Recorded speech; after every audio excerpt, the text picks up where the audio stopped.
Welcome aboard the Athletics Can't Wait Jets podcast, your nonstop shop for all things Jets with Tim McMaster, Zack Rosenblatt, and Marissa Dunn. Can't wait. Hey everyone, Tim McMaster here along with Zack Rosenblatt and Connor Hughes today. Also hoping to get Marissa as well. It's getting the whole. Hey, wait, hold on a second here. Whoa, and Marissa Dunn joining the show as well. It is This is not my baby. Marissa, whose baby is that? This is my niece, Mary. My baby is sleeping. Mary knew she could take advantage of me a little bit, so she did not want to sleep. So I said, let's join the podcast. Mary said, She said, as long as we don't talk about the Jets, I'll come on. Exactly. Right? All right, let's lay down what's going on here.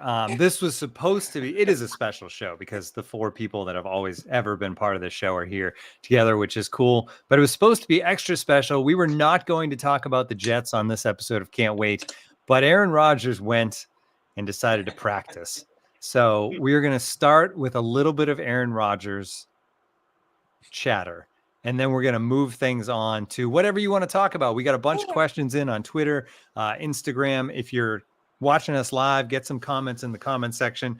We'll try to cover as much nonsense as we can and get our minds off the Jets for a little bit, maybe 45 minutes. So it should be fun. We're still continuing our holiday push for 5-star reviews. So say something nice, say something funny, along with 5 stars on Apple, and we will read those at the end of the year.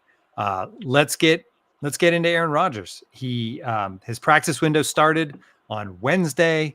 Zack, you wrote an article today where you literally went week by week and laid out the chances that he could actually play in a game, starting with Sunday, going all the way through week 1 of next season.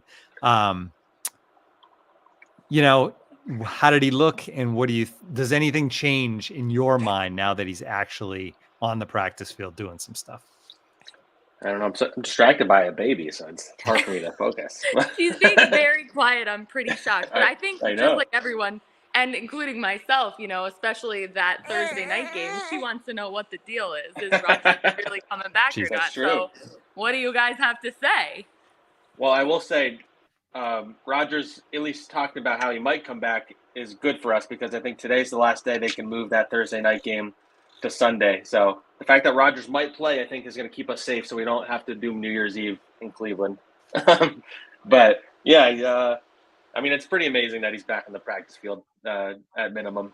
I still am skeptical personally that he's going to come back. I think Connor's a little more optimistic, so you can ask him about that. But, no matter what, the fact that he's on the practice field right now is pretty crazy. All right, Connor, Mr. Optimism. I don't know if we've ever said that. Go ahead. What do you think? I definitely am optimistic. Unfortunately, I lost all of Zack's answers, so I hope that he didn't trash me too much. Or I'm hoping I'm not breaking out. Like I said, I had zero plans on going to the Jets today. Am I breaking up right now? No, you're good. Yeah, you're good. Am I? Okay, sorry. You guys are breaking up then just for me. So I had legitimately zero plans to go to the Jets today. The downside of covering 2 teams now is that you lose the bye week and you lose those 2 days where you can actually get your life back in order. So I've pretty much been going nonstop here since OTAs, minicamp, training camp, and the whole world's been falling apart. Plus you throw a baby into the mix. So I was like, I'm taking today off. This is going to be great. I can actually, Hackett's talking, whatever. OCs I'll monitor. Locker room always sucks on Thursdays. I'll be there Friday. And now obviously I'm in the car headed back because we're probably going to get a chance to speak to a certain someone today. But yeah, I'm optimistic, man. Look, and I think that saga is that the people that are up in arms over this, why they are up in arms is, do you guys still have me or no? Yeah, you're good. Am I good? I see Marissa. Okay, sorry. Yeah, Marissa's having some chaos with the baby. The exit of the turn.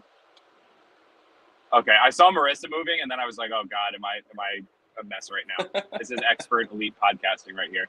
I just turned on the AC to full blast and try to keep my phone from overheating. Look, I think the people that are losing their minds over Aaron Rodgers, a lot of it centers around what's the risk of him coming back, right? Like if he comes back, he's running. He's an increased risk to re-injure the Achilles. If he re-injures the Achilles, then he's going to be out again. you don't think Aaron Rodgers knows this? You don't think that Robert Saleh and Joe Douglas and Woody Johnson know this? They all do. But if he suffers an Achilles injury the very first game that he comes back, he re-tears it. Well, if he's willing to take that risk, knowing that if he re-injures it, now he can just go and rehab the normal way to get back in 9 months or so and then be back for training camp or whatever that math lines up to be for training camp, then that's what he's going to do. I mean, this is all almost like us getting mad at Rodgers or us getting mad at the Jets for taking a risk that the Jets and Rodgers are both willing to take. And I think what people don't necessarily understand is that when you have an athlete like Rodgers, they're wired a little differently mentally, where, yeah, the playoffs are absolutely something that he's considering, but doing something that no one has ever done before, getting back out there to compete, doing something that people said he couldn't, I think that drives him more than anything else, that this is something that everyone said, oh, your season's over. Oh, there's no chance you can come back. Oh, there's no way. And now he's on the doorstep of doing it.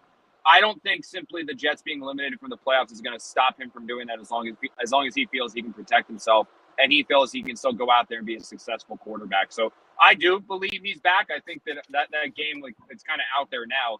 December 24th is the one to circle where the Jets have been targeting that long and away, and I still believe that that's a pretty good chance that he's going to be there, if not before.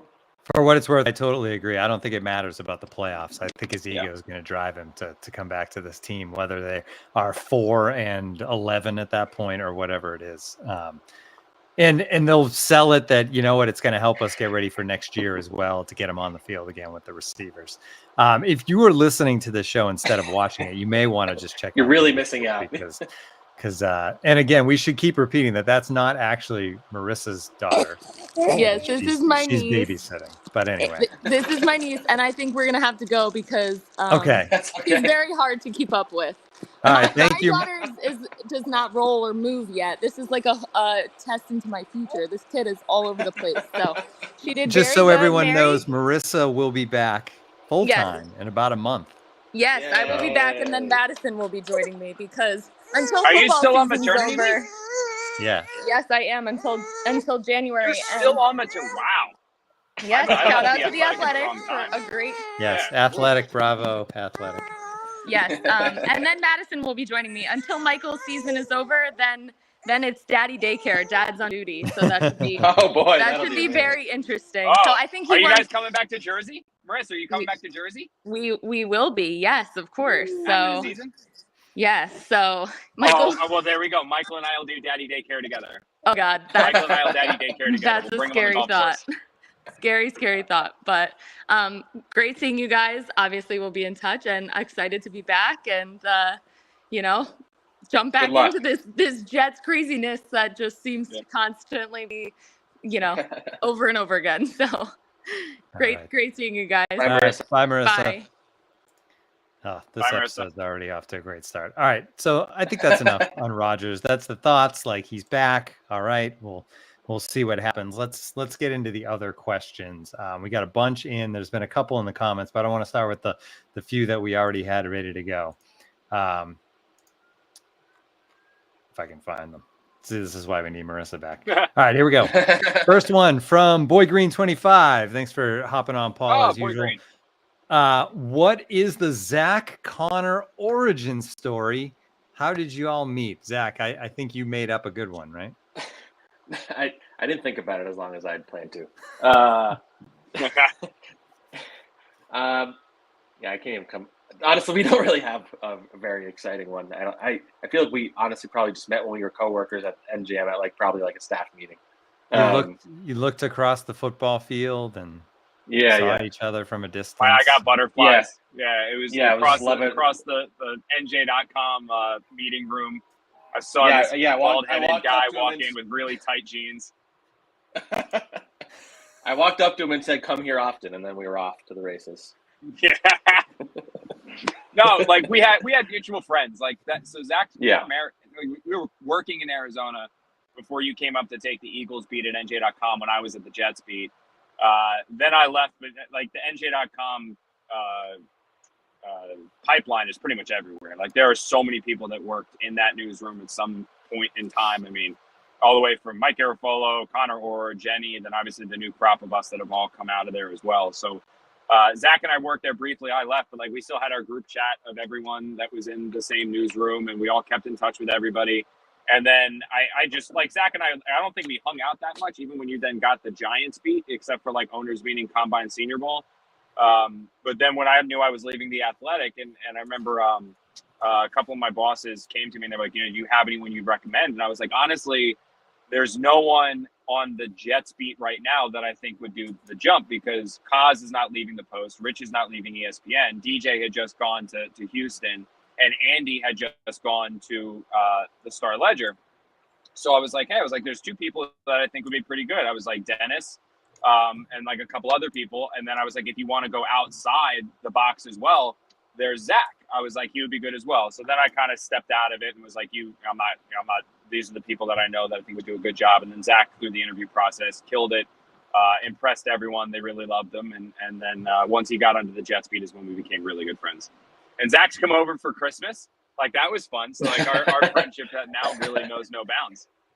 Zack, we started getting Zack a little Christmas experience.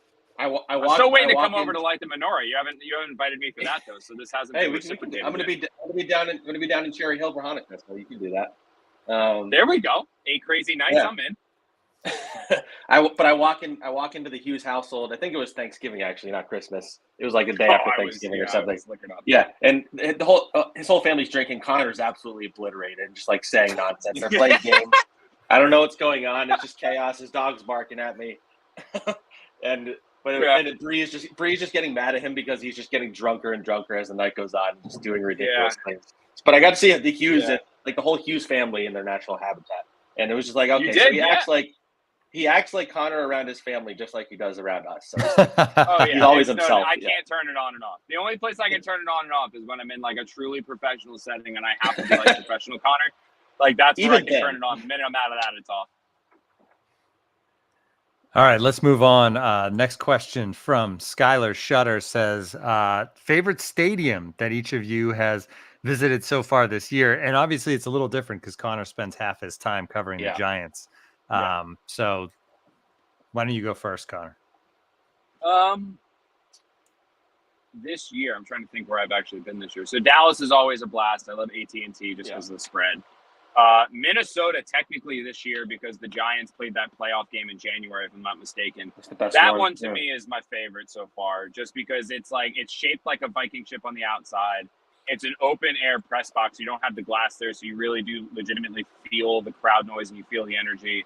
That fan base is crazy and fun. They've got the Skull chant. It was a playoff game I covered there too, so it was really fun. But I think Minnesota probably takes it from me. Vegas was okay. I wasn't as impressed with Vegas as I thought I was going to be. And maybe that's because I lost a lot of money before going to the stadium. But I think that stadium, it kind of reminds me of like a juiced up MetLife with the 4 Jumbotrons in the corners. So it's kind of like, all right, whatever. My favorite, though, I think is probably Minnesota. Arizona's up there as well. I like Baltimore's. But yeah, those are my favorites so far. Haven't seen SoFi. I think once I get to SoFi, I think that one might be high on the list as well. Yeah, Minnesota. I haven't been to Minnesota this year. I think that's my favorite.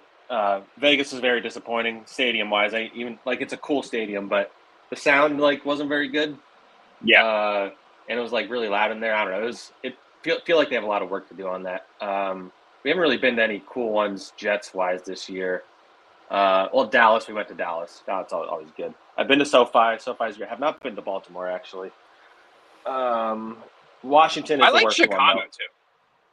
I don't know, maybe cool I just grew up a football fan. Like all these states, that's one of the coolest parts about our job is the Lambeau, walk through the tunnel and going on the field is my favorite part because it just takes me back to being a little kid again and being like, holy crap, I can't believe I'm standing here right now. So honestly, it's almost every stadium I step into. I'm like, oh my God, I really even Green Bay. I liked Cleveland has some things I like. Cincy, I like Pittsburgh. I'd like them all.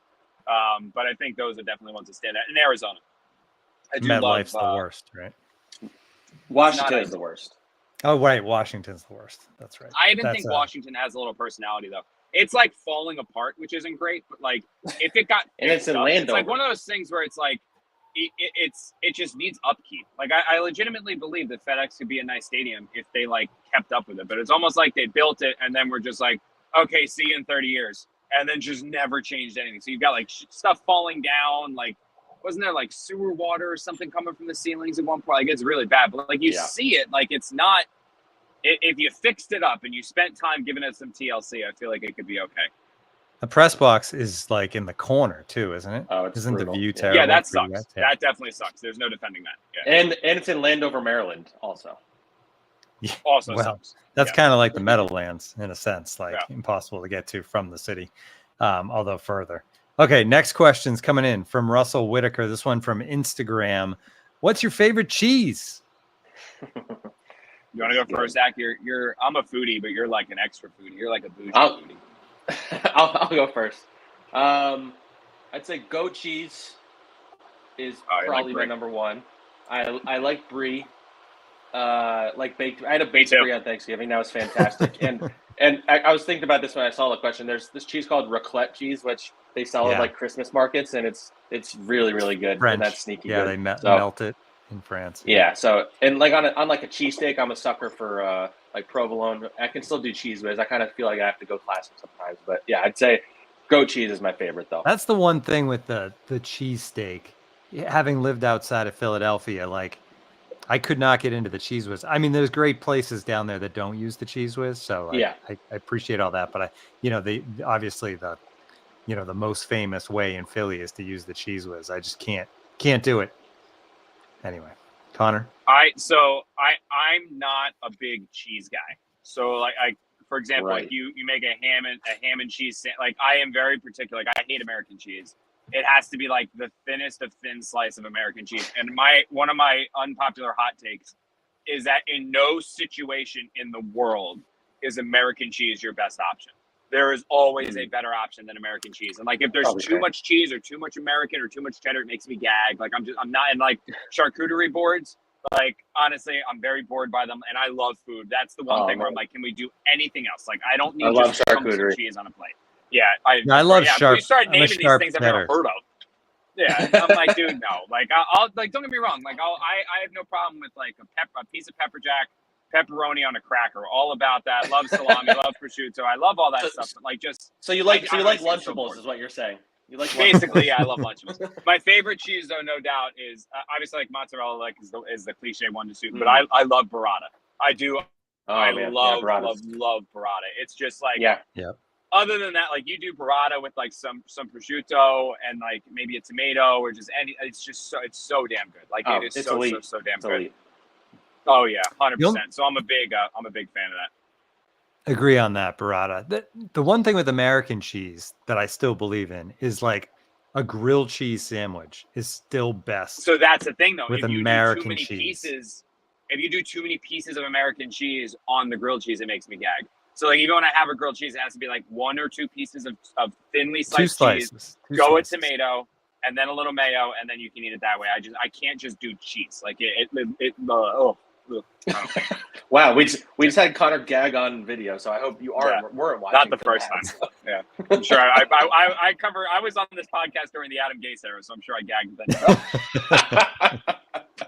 So we're speaking of origin stories. The Can't Wait origin story started with Aaron Gase and a busted spleen. Yeah, that's right. Yep. Oh man, that was the beginning of Can't Wait. That was like the third episode. I think that was one of our first shows. Yeah. Was when Darnold got mono. I think it was like the third episode. And it's been downhill since. Yeah. All right, let's see here. Christian Turner says, who'd you rather fight, 1 horse-sized duck or 100 duck-sized horses? I love these. I would go with 100 duck-sized horses because they're so small, I think. It's a lot of them, though. This is lame. They should have done this with the preschoolers. Wait, what? Connor. I said, the question they asked this question where it's like, would you rather fight like 1 something sized preschooler or like 100 preschoolers, or how many preschoolers do you think you could take in a fight? Like, I feel like you could take a lot of preschoolers in a fight. Like, I don't know how many. Like, I could definitely take 100 duck-sized horses. Like that, I feel like I could do. You just start kicking them, and like if you had like a weapon too, like that definitely helps. Even just your hands, like you start swatting them away.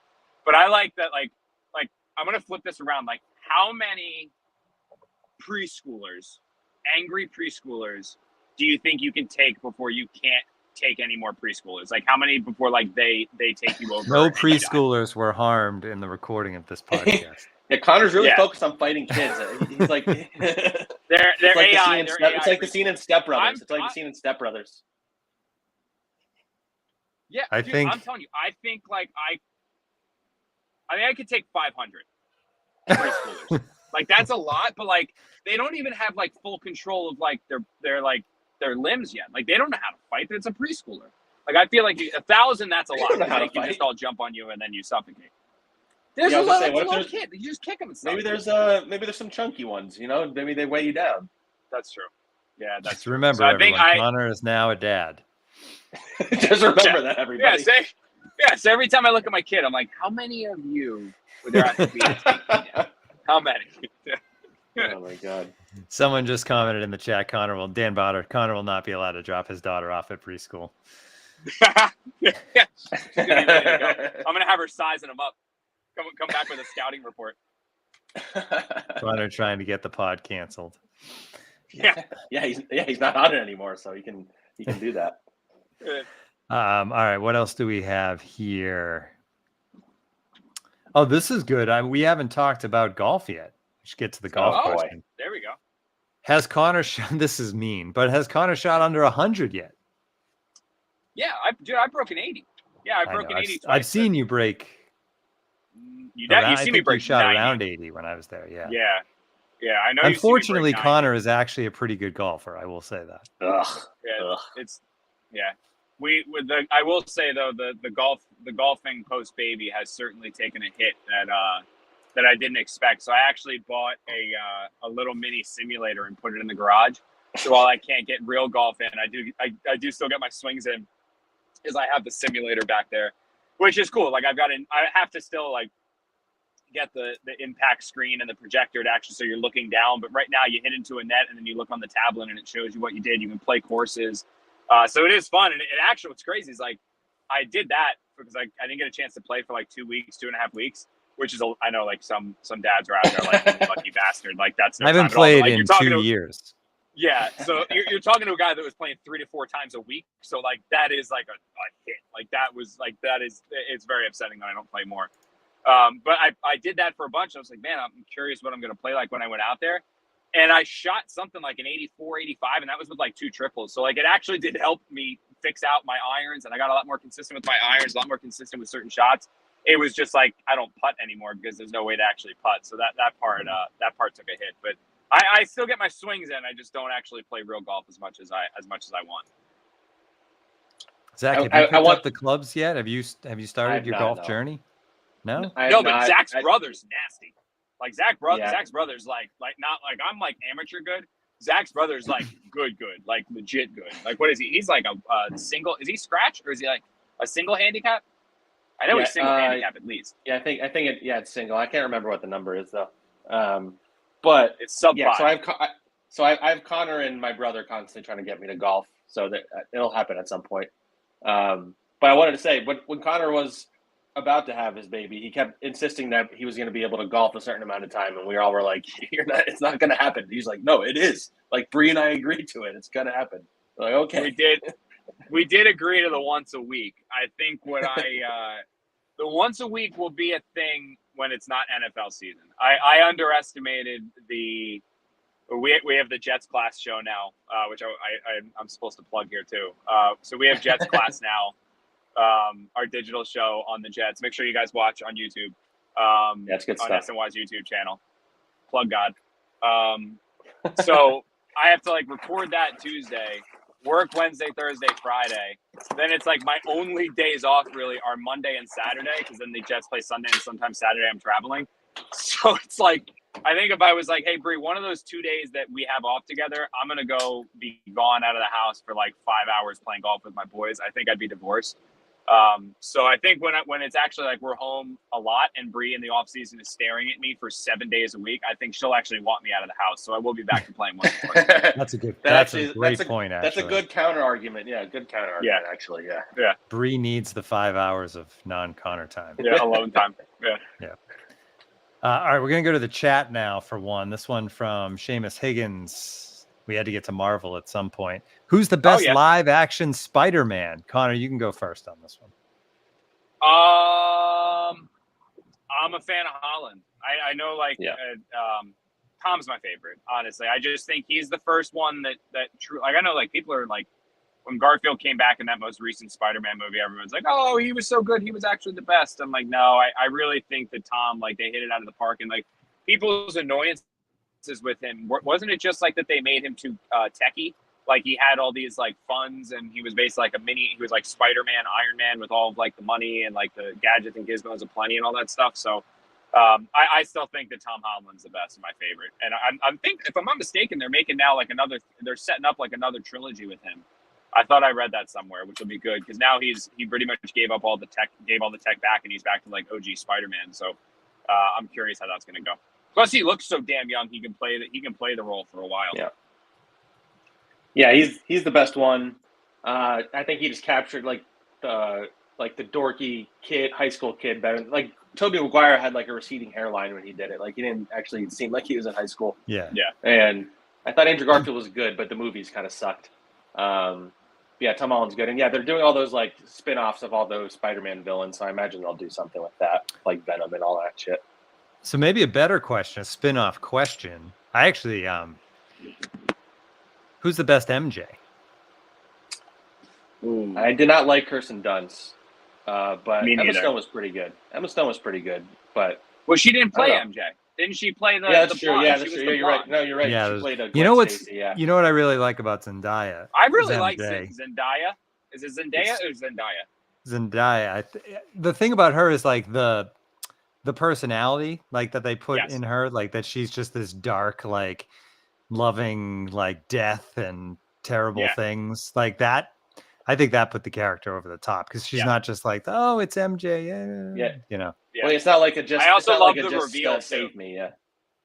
I also love the reveal, like, at the end of the first movie with Holland, where she was just a character, and then at the end, she say her name. She's like, "Yeah, you can just call me MJ," and then you're like, "Oh my God, that's Mary Jane." Because I don't think her name is Mary Jane, if I'm not mistaken.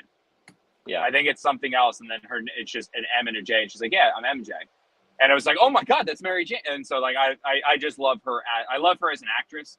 And I think she just fits the role perfectly in whatever she was going to be. She's so talented. Right. Because his love interest, that whole first movie is the daughter of the villain. And then. Yeah. I should say that Seamus just said that the Spider-Verse movies are pretty good. I think they're fantastic. I love those. I don't know if Connor's seen them, but they're very good. So I like the second one. I just watched the second Into the Spider-Verse, and I like that more than the first. My thing is that I'm just not. I appreciate what they are. I just can't really get into animated stuff. So, like, I don't watch anime. Although I did get bored and start watching some of the old 90s X-Men television show that's on Disney Plus. But I can't get into animated stuff. So, like, I watched actually on the flight to Vegas, but I didn't love it. Like, I thought it was like, okay, like, I great plot. I love the plot, love the storyline, love the voice acting. I just can't get into that animation. All right, sticking to the stream, a regular Dan Botter on the show says this: what's your go-to order at Wawa? I have to start with Connor because Connor, I don't know how many people know this, but Connor worked at Wawa. So, and you have thoughts about the company as a whole. So go ahead. What's your favorite order at Wawa? Dude, I like Wawa. I hate their coffee. No, not negative. Like just Wawa. like I know you've. I think you've been negative on their coffee. In the past. Oh yeah. Oh, their coffee sucks. Their coffee's bad. Yeah. So there was a time when like they had a weird reputation for having good coffee, just because you could get like there's 30 flavors out and you just pick one, but like all 30 are terrible. And they smell, and like it's when you're around the coffee too much, you come home and smell. It's bad. Like it's legitimately bad. Like I hate their coffee, but. So I had two. I don't know if they're still there. When I worked there, they used to have ciabattas. And so what you would do is you would take the ciabatta, you cut it in half, you'd put ranch dressing on each side, smush it together, then take it open again and then put more ranch dressing. Then you would do provolone, turkey, bacon, and then you would put it in the open face. You would put it in the oven, cook it, take it out, and then you would do lettuce, tomato with, I think I said bacon. That was the best. Like that was so damn good. And when you smush the bread together with the ranch, when you bit into it, like ranch would ooze out. And I'm not even like one of those people that's like obsessed with ranch, but that was so damn good. My new one now is anything, honestly, with the breaded chicken. Like I just like a breaded chicken sandwich, and I don't think it's like an elite level cutlet by any stretch of the imagination, but I just like doing it. I'll do the buffalo one. I'll even do sometimes ketchup and mayo to make like the little, like the what is that, Whopper sauce, and like have that on there. That's pretty good. But honestly, I don't eat it. I don't eat it Wawa all that much. Like when I pop in there, it's to grab something real quick. Like I'll grab like a protein bar and then just run out. You know who else's coffee is better than Wawa real quick? Not to just completely trash them and ruin any potential sponsorships for you guys moving forward. But I think we were not going to get a Wawa sponsorship. Legit. So.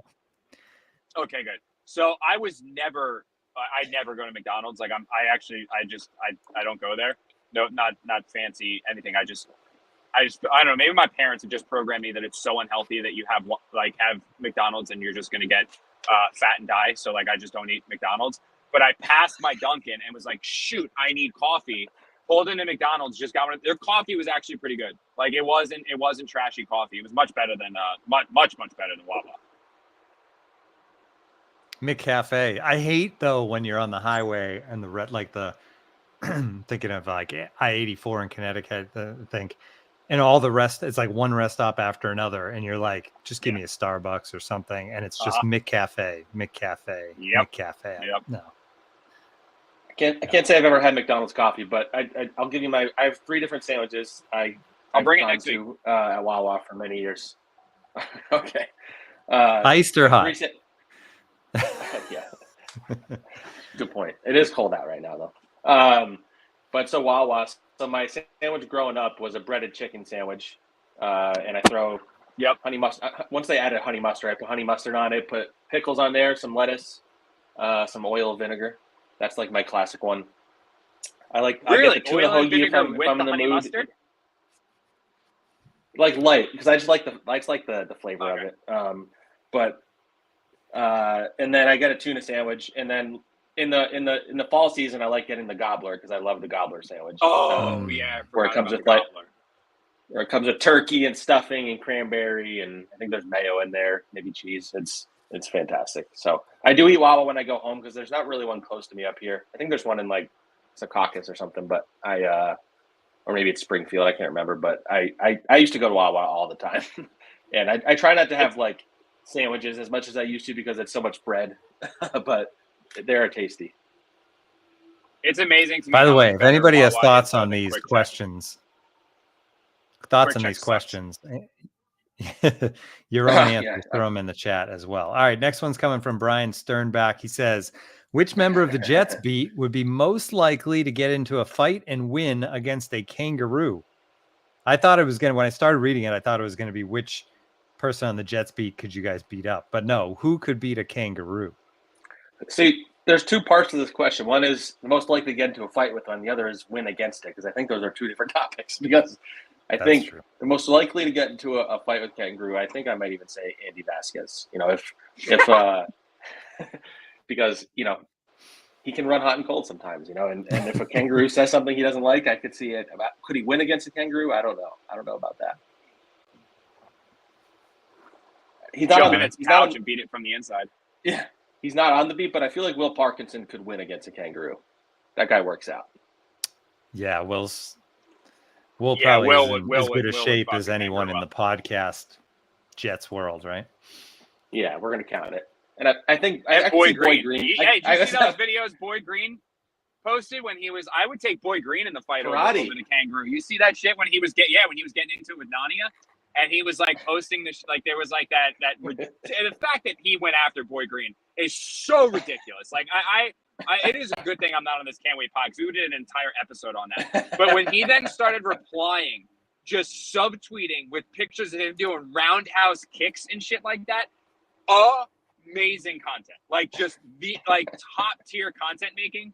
I would take Boyd Green in anything over a kangaroo or Samini because I feel like Samini would fight dirty. Like I feel like Samini how tall is his hot streak. Boy Green's Green. usually in our checks us out live, but he's not in here today. So we're not talking to his face. But how tall isn't Boy Green? A little small stature, or is he? He's a little shorter. He's not the Shaq of the podcasting, but like, I mean, the dude's got. I saw those karate videos and I was like, oh my god, that's it. Like, I would take him in a street fight. Like, I'm going into a street fight. I'm taking him and Michael Clemens. Those are the two I'm going to. This video will definitely be on Twitter later today. Yeah. 100%. Boy Green is trained in karate, so his size doesn't really matter. He could probably beat us up. Yeah, and those like his thing too is like, I just got to see if he's agile enough, because don't like kangaroos have like really long talons or like claws and shit like that to like go after people. Claws. So I think they punch. so. They legitimately That's punch. like a big thing. Yeah. It is a kangaroo So we gotta punch. see if I I know Boy Green can throw one. I got to see if he can avoid it. Like, that's what he didn't post that video, so he's got to share that of him dodging, because if he can dodge, I'm definitely taking him over the kangaroo. Yeah, kangaroos and ostriches are tough. They're scary beasts. All right, up next, this one's from Michael Waddle. Favorite, I think you should leave skit. That's for me, because I don't think Connor ever watched that show. I have no idea what that is. I mean, the guy from the show is Tim Robinson. He like, you've seen a million memes with his where he says, "Are you sure about that?" Oh, is he the one who screams and stuff? Like, is he the one that he's driving the car and he screams, or like he had the hoagie in it, the hot dog in his arm? Yes, that's it. Oh, okay, it's a show that I should start though. You should. It's a show I'm obsessed with. Andy Vasquez is some of our listeners. The one that's jumping in my mind is the Brian's hat sketch, where he has a hat that has flaps on it, and they're in court, and they're reading text messages because these two people laundered money, and they keep getting sidetracked by making fun of his hat. And it's like very ridiculous, but it cracks me up. That's like the first one that jumped in my head. There's some the Ghost Tour sketch is very good, where he keeps like saying curse words. I've seen that one. Yeah. And he says things I can't say in this podcast over and over again. But yeah, if you haven't watched, I think you should leave, and you want to know my brand of humor, I would watch it. That's what I would say. It's on Netflix. All right, we got one question for me, by the way. Vince Longto says, what do you think of the Syracuse football hire?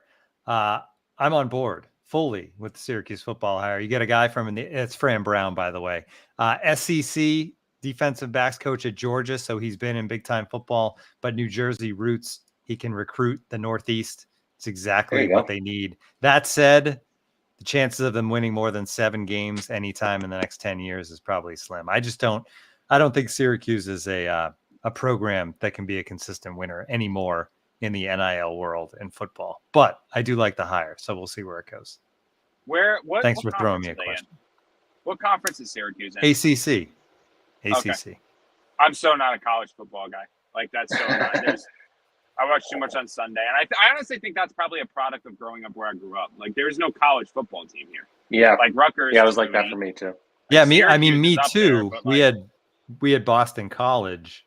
Yeah, that nobody cares about. So if I hadn't gone to a school with at the time when I went there, McNabb was there, so we were legitimately a top 10 program. But now I don't care. I just wait for basketball season to start. Anyway.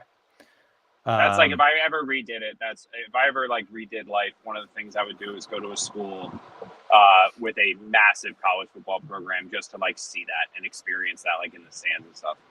Like, I would love to, like a Notre Dame, a Michigan, an Alabama, even like South Carolina's fans are crazy. Like, I'd love to go see something like that.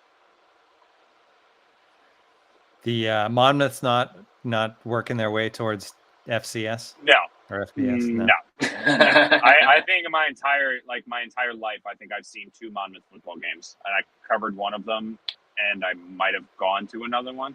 Their basketball is fun, but like, I think you guys know this. Like, well, OG Can't We listeners know this about me. Like, I started covering the Jets when I was in college, like when I was at Monmouth. So when I was there, like the Saturdays and Sundays that I would be watching those games, I was actually watching the NFL just because I was working it or covering high school sports too. So I never really got a chance.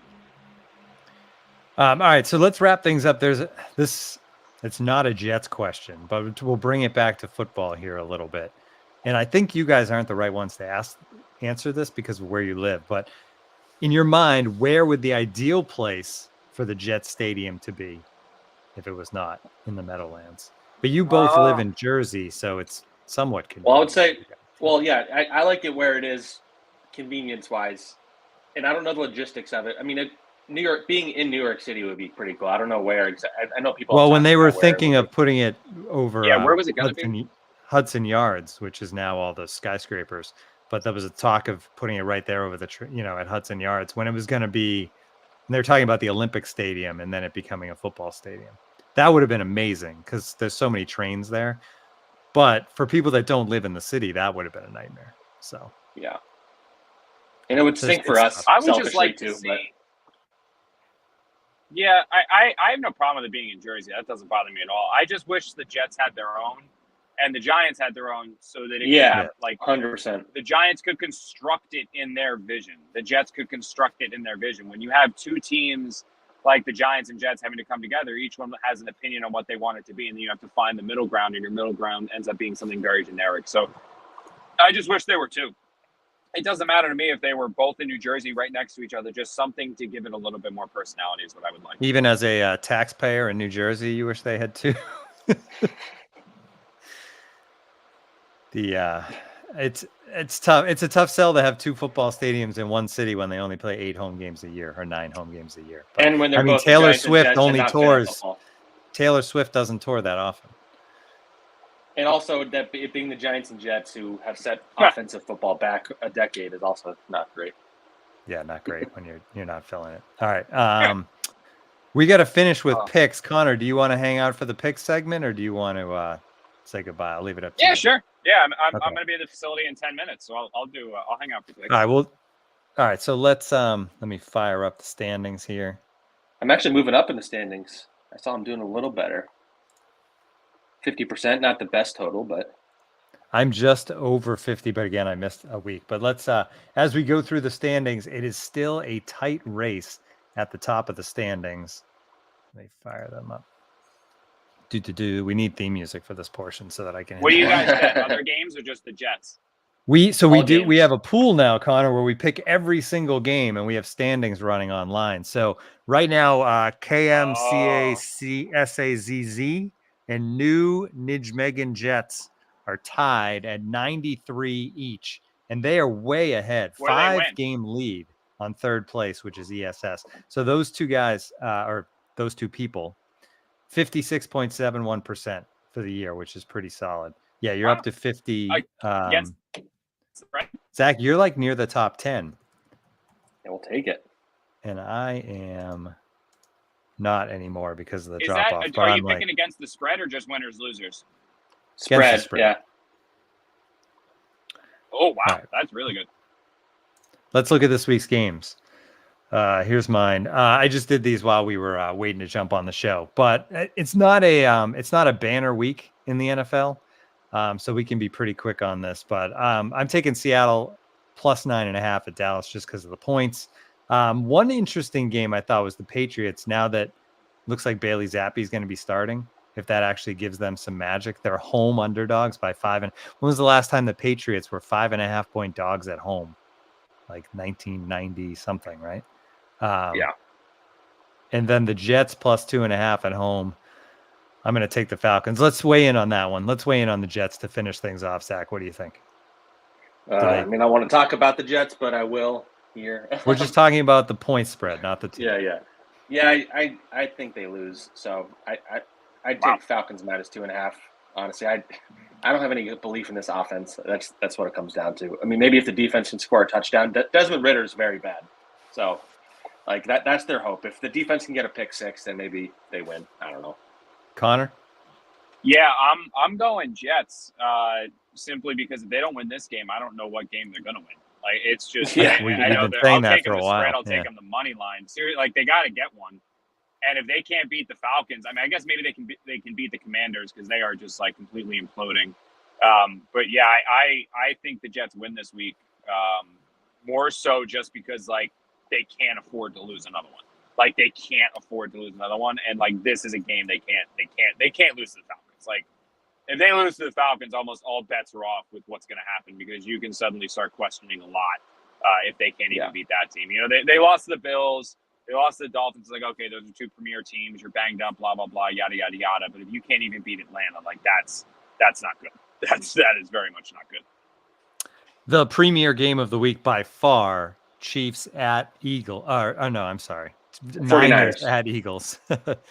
Chiefs at Eagles already happened. That was the Kelsey Bowl a couple games ago. But what surprised me here is the Eagles are 3.5-point dogs at home. Wow. I don't Is get that that at updated? all. Because it was 2.5 yesterday. So that means money's going on the Niners.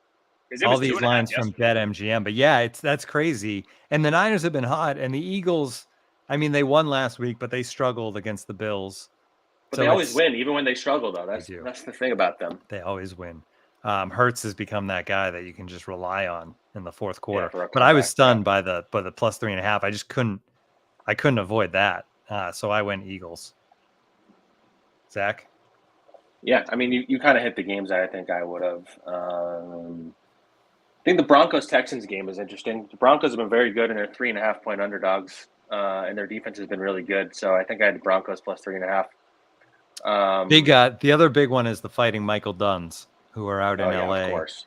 3.5-point Joe Flacco. underdogs. The Joe Flacco. Flacco? Oh, man, he's going to light it up for sure. Against Michael Hammer LaFleur. his overs. Yeah. Against Michael LaFleur. Oh, damn. Yeah. I don't know who I'm taking there. I like both those guys. I'm rooting for like a 51-48 shootout Browns win. There you go. So Mike still gets his credit for a good offense. Joe Flacco lights it up, and Michael Dunn gets a win, so we can eventually get that Super Bowl for big Michael Dunn.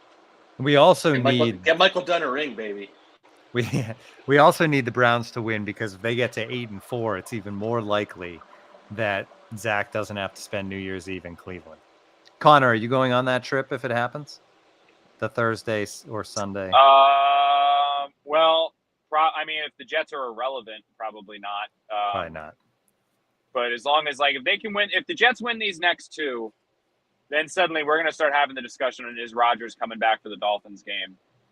And then once Rodgers comes back Christmas Eve or whenever that is, that's when I think suddenly everything is on the table. Like, the Jets suddenly become a national storyline again. And that's when I'll probably be on them a bunch. But this string of losing that they've kind of stuck together makes things a little more challenging. All right. I think that's going to do it for us. First of all, for anyone who tuned in for full Jets conversation today, our apologies. But it had been brought to our attention over weeks that people didn't really want to talk about the Jets a lot. So we decided to give you this episode, the singular episode, getting ready for the Atlanta Falcons, to talk about anything else but the Jets. We got you your Aaron Rodgers at the beginning. So, hey, if you didn't like it, don't leave a review. If you did, leave us a 5-star review. If you didn't like it and you want to leave us a mean review, just do that, but with 5 stars. Whatever. As long as there's by the way. Someone was asking which platform. I think it's Apple. You can't write reviews on Spotify, I don't think. So you just I don't know. I think you can just give 5 stars, but you can't actually write something. Maybe I'm wrong. But yes, Apple is the key spot. So give us those. Connor, thanks for coming on, man. We always love having you back. No problem. Thank you guys for having me. It's a blast as always. I miss you guys. I'll see you in like 5 minutes. Yeah, we miss Marissa too. Great that she was able to join us, and she will be back in about a month. Thanks everyone for tuning in to another episode of the Can't Wait podcast.